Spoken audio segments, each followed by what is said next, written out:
another Super Science Saturday with me, Ashley, the wildlife host. Get ready because this month we're going on a fossil dig. What are fossils? Fossils are our chance to take a glimpse into the recent and even ancient past. People have been taking note of fossils since before the Common Era. Since the beginning of modern paleontology, or the study of fossilized remains, in the 1700s, we have been able to identify hundreds of thousands of extinct species. These species have come to define different periods, such as the immense diversity of sea life in the Cambrian, dinosaurs in the Triassic, and the rise and domination of mammals. How are they formed? Fossilization typically occurs when a living organism dies and is covered in sediment before it fully decays. Over time, the sediment becomes very compressed or packed down, leading to the creation of rock. Usually at this point, only the bones remain, and they too eventually break down, leaving a mold of the skeleton in the stone. Over time, as water seeps into these molds, the minerals it carries gets deposited, and what remains is called a fossil. Of course, this process doesn't work for all types of species. Most soft tissue animals, like slugs for example, aren't found in the fossil record. However, sometimes you get really lucky and an impression of the soft body species is captured. The most famous example of this are the soft body animals found in the Burgess Shale from the Canadian Rocky Mountains. This discovery brought to light the many invertebrates found in, on, and near the ocean floor during the Cambrian period over 500 million years ago. Where are they found? Fossilized remains have been found all around the world. Due to the shifting of tectonic plates that the Earth's crust is made of, lots of physical changes have occurred since the Earth formed. This has caused tremendous changes in the landscape. Some areas that used to be the sea are now the mountains. There are many businesses that allow you to dig for your own fossils in areas known to be rich with species. You can ask an adult family member to help you search online to see if any of these establishments are near you. What is a living fossil? While we usually think of fossils as belonging to a species that has died, did you know there are living fossils as well? Although it's not a scientific or technical term, this phrase has come to mean the following.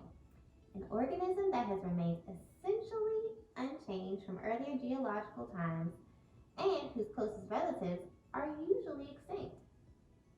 Well, at least that's the definition according to Merriam-Webster Dictionary. This is not to suggest that no form of evolution has occurred.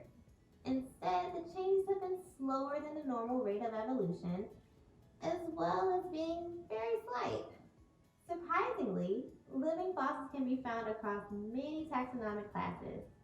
Taxonomy is the system we use to classify organisms and group them with other organisms they are related to. Today, we're going to learn about some of the most interesting living fossils that can still be found. Pelicans are seabirds that are known for their unusual beaks. You may remember seeing one in Finding Nemo. I love that movie. The lower portion of their beak is large and stretchy, extending to hold the fish they gulp up at sea. As it turns out, the adaptation has been serving these birds well for the last 30 million years. A fossil from a penguin in the geological epoch, or time period called a Oligocene, was found in southeastern France on the continent of Europe.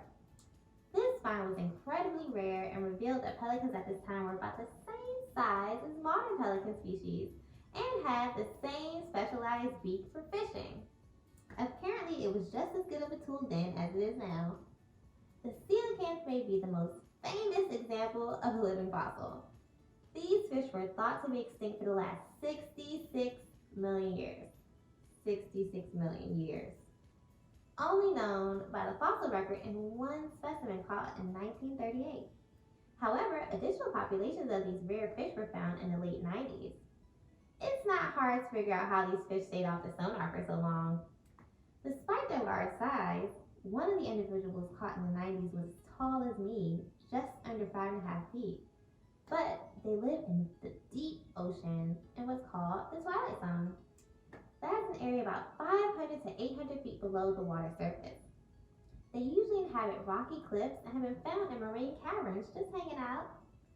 not so easy to find. Look at this little tuatara. It looks like a cute lizard, right? Actually, it's no lizard at all. This species is the lone species in its reptilian order, which is separate from lizards.